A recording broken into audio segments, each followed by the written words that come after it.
In today's video, we're diving straight into this new game called The Forge, and if you're just starting out or somewhere in the middle of your grind, this one is going to save you a ton of wasted time and confusion. If you're already endgame, hey, you can stick around too. You might learn one or two things you somehow missed. But yeah, I'm making this mainly for the new guys who want to get their footing fast without stumbling around like I did on my first hour playing. And real quick, before we jump in, if you enjoy stuff like this, or you end up learning anything even a little useful, hit that like button and help me get to 10,000 subs, because we're trying to push this channel up there, and every tap helps. Alright, let's get started for real. So when you load into the game for the very first time, don't even start wandering around yet. Just go straight to the tutorial dude. He's literally right there waiting for you. And yes, his dialogue feels a little long and kind of handholdy, but just get through it. He actually shows you the core mechanics in a way the game never bothers explaining later. Once you finish it, you'll notice that little check mark floating above him, which basically means you're done babysitting and the game now expects you to act like you know what you're doing. And if you're still confused after all that, trust me, the whole game really just revolves around grabbing a pickaxe and going into the caves to mine. That's basically the loop. You mine until your bag is stuffed, you bring your ores out, and you either sell them to Greedy, the shady merchant guy who looks like he taxes your soul on every sale, or you take them to the actual forge and start turning them into weapons. The Forge has this little mini game thing going on, which you should have already done at least once during the tutorial, so I'm not going to break that down too deeply. It's simple, and honestly, the game does an okay job showing how it works. But before you get too excited about forging anything, the very next thing you should do after finishing the tutorial is go into your settings and scroll all the way down to the code section. Just go to the Forge official Discord and go to this codes channel. At first, there's a bunch in here, but now it's only these, and the former ones are expired. So basically, you should just wait here for new codes. That's why you need to join their official Discord server.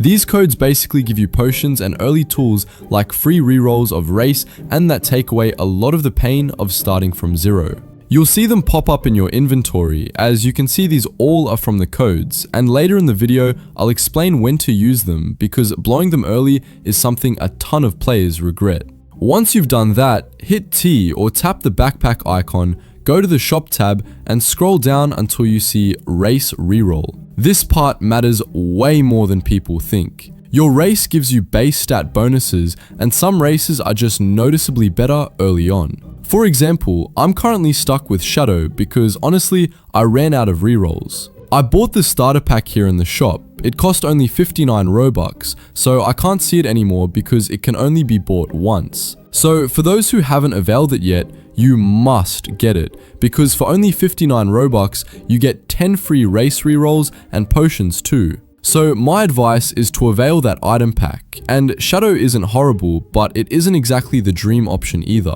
What you actually want to aim for is Angel or Demon, which is pretty extremely solid for endgame players or if you have Robux. But for me, Dwarf and Shadow are pretty solid for beginners just like me. If you somehow get Demon or Angel, you're basically blessed, but those are super rare, so don't cry if you don't see them. The main thing is just don't settle for Human unless you like suffering. Human might as well be a punishment. The stats are terrible, the bonuses are practically non-existent, and long term, you're gonna wish you swapped out early. Just reroll until you get something usable. By this point, you should have a basic feel for the game's mechanics, about the enhancer, rune maker, forge, how selling works, all of that. Now, here's where people usually mess up. They jump straight into the zombie killing quest inside the cave. But early on, your weapon hits like a wet noodle, so don't do that. Instead, talk to Nord, the other quest NPC inside the cave. He gives a mining-based quest that's extremely easy for new players. You just gather stone, collect a couple of ores, and that's it. And the reward? A genuinely respectable amount of money for early game. Money is the only thing you should care about right now. Forget about armor for now, forget about weapons too. Forget trying to be some warrior. Just focus on getting rich enough to upgrade your pickaxe. When you start, you'll be holding the iron pickaxe you get from the tutorial. Upgrade that as soon as you can. I recommend going straight for the gold pickaxe. Skip platinum entirely. For $5,000, it's not worth buying for only 24 damage. You don't get much more power compared to gold, and the ability it comes with isn't worth the price at all. Read your pickaxe stats before buying them so you don't waste money. It's difficult to earn it. Gold is good, platinum is overpriced and underwhelming. But I have a pickaxe that I recommend because its price is worth it versus its damage. So let me show you where to buy it. It's not bought from miner Fred, but inside the Stonewake's cave. Here in the middle of the cave, you will see the Stonewake pickaxe. Its mine power is 33, and for the price of $3,300, you can buy this. Not like the platinum that only has 24 damage and costs $5,000. It is a bit heavy, but it's worth it to buy. Why? You'll find out later. I will tell you later why it's worth it. Now, once you have a pickaxe you're happy with, you can craft a simple weapon. It doesn't need to be fancy, you just need something that can help you clear out small enemies without stressing out. Your first real goal is hitting level 10. That's when the game actually opens up. After doing a certain NPC's quest, you'll get a portal item in your inventory. Place it down, interact with it, and boom, you unlock Island 2. And trust me, the moment you step into Island 2, you'll feel like you walked into a late game area by accident. Everything hits harder, enemies are tankier, and your gold feels worthless. Let's talk about the equipment. The pickaxes you will see here are much higher in price than an Island 1. As you can see, the Cobalt pickaxe alone, which costs 10,000 and has a 40 mine power. The jump in mining power is insane. Island 1 becomes useless the moment you grab this.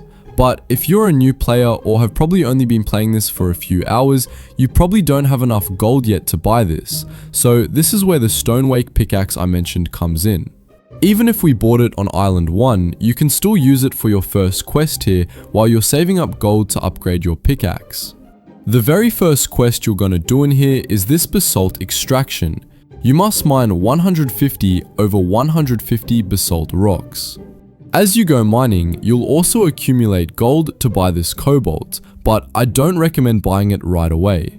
Save up first using the Stonewake pickaxe, and after that, you can buy these pickaxes, but let's be real, they are pretty much expensive, so they are for endgame players now, so let us skip them. Okay, let's move on. Island 2 is pretty bare bones in terms of new buildings. Nothing much has changed. The same NPCs from Island 1 are here too, only the design of the buildings has changed. But the ores, the money you can farm, the AFK spots, and the pickaxes make it the heart of the game. You'll want to slowly work your way deeper into the cave here. Enemies hit harder, but the mining spots are so much better. Perfect for AFK grinding if your pickaxe is strong enough to actually break them without getting slapped to death by nearby mobs. I do recommend that this area and this area are good places to grind quests. Not yet in the inner cave because the mobs are strong and you'll most likely die, wasting time if you keep returning to the lobby because you keep dying from the mobs.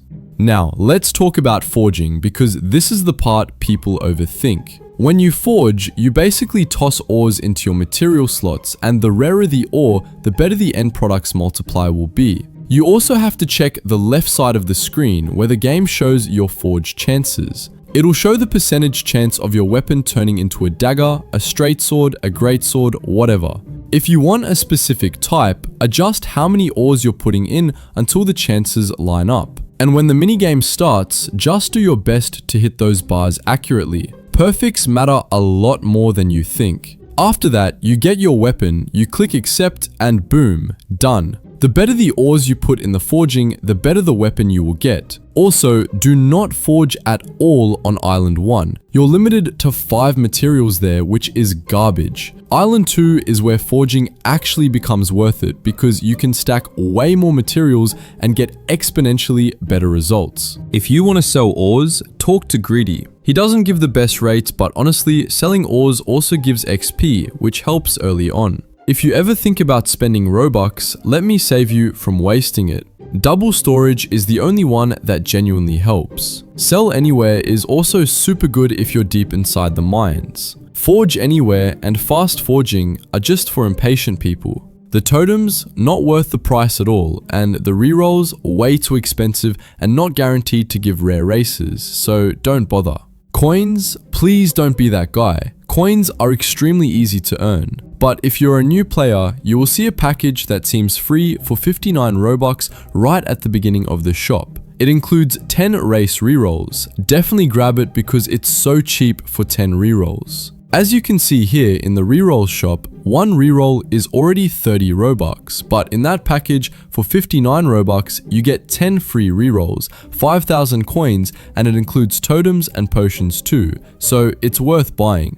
While you're in the menu, open your achievements tab because you can equip a skill there. Mining Master is great early on. Experience Master sounds good, but honestly loses all value once you hit level 10 because leveling past that doesn't do anything right now. You can also run Monster Slayer if you're trying to farm mobs later on, but early game it's not that good, but if you don't have a good weapon, this also helps for stronger damage. Then go to your index. This is a gold mine. Claim every reward sitting there. The XP it gives is crazy, like you will literally watch your level jump.